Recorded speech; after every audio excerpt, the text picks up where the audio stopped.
Hello all. ഈ ഒരു video ശരിക്കും ഞാൻ നോക്കി കൊടുക്കുന്നൊരു സർപ്രൈസാണ് കേട്ടോ. കുറേ മാസങ്ങളായി ഇവിടെ നിന്ന് ഞാൻ ഹൈഡ് ചെയ്ത് വെക്കുകയാണ്. പക്ഷേ ആ പോകുന്ന ദിവസം മാത്രമാണ് ഇവൾ അറിഞ്ഞിരിക്കുന്നത്. ആൻഡ് എയർപോർട്ട് എത്തിയിട്ടാണ് എങ്ങോട്ടാണെന്നുള്ളത് ഇവർക്ക് അറിയാനായിട്ട് പറ്റിയത്. അപ്പോൾ നമുക്ക് കുറച്ച് കാര്യങ്ങൾ കണ്ടു നോക്കാം കേട്ടോ. നിനക്ക് എന്തെങ്കിലും ഗസ് ഉണ്ടോ? പറയും, നിനക്ക് എന്ത് ഗസ് ഉള്ളത്? നീ പറയും, നീ ഗസ്. പിന്നെ പിന്നെ ഓ പിന്നെ പോകാൻ പറയാലോ. അപ്പോ guys we are going guys. പോകാൻ പറയാലോ. ഹോ, അങ്ങനെ എയർപോർട്ട് എത്തിട്ടോ.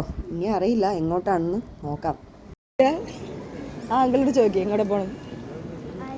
അതാ നമ്മൾ സംസാരിച്ചില്ലേ, അതാ അവിടെ എഴുതി വെച്ചിട്ടുണ്ട്, നോക്ക്. അവിടെ എന്താ എഴുതി വെച്ചിരിക്കണ നോക്ക്. അതന്നെ, അതൊക്കെ തന്നെ. എന്താ എഴുതി വെച്ചിരിക്കണ എടി, അതാ എഴുതി വെച്ചിരിക്കണ നോക്ക്. അതാ എയർ ഏഷ്യയുടെ താഴെ. അതെവിടെയാ? അതെവിടെയാ? ഇന്ത്യയുടെ പുറത്ത്. ആരാ പറഞ്ഞേ? ബാങ്കോക്ക്. അങ്ങനെ അതറിഞ്ഞപ്പോൾ അവൾ ഭയങ്കര എക്സൈറ്റഡും ഭയങ്കര ഹാപ്പി ആയിരുന്നു കേട്ടോ. അങ്ങനെ അവിടെയുള്ള കാഴ്ചകളെല്ലാം കണ്ട് ചുറ്റിനുമെല്ലാം നോക്കി എന്താണ് ആൾക്കാർ ചെയ്യുന്നത് എന്നുള്ളതൊക്കെ ഒബ്സർവ് ചെയ്യായിരുന്നു അവളുടെ പണി. അങ്ങനെ ഞങ്ങൾ ഫ്ലൈറ്റിൽ കയറാനായിട്ട് പോവാണ് കേട്ടോ.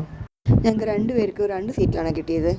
അങ്ങനെ അവസാനം ഒരാളുടെ അടുത്ത് റിക്വസ്റ്റ് ചെയ്തിട്ട് ഞാൻ അവളുടെ സൈഡിലോട്ട് മാറി. അവളുടെ ഒപ്പമല്ല, സൈഡിലോട്ട്. പിന്നെ ഞങ്ങൾക്ക് പിന്നെ ഉറക്കത്തിൽ നിലവിളിക്കുന്ന പുത്തരിയൊന്നുമല്ല.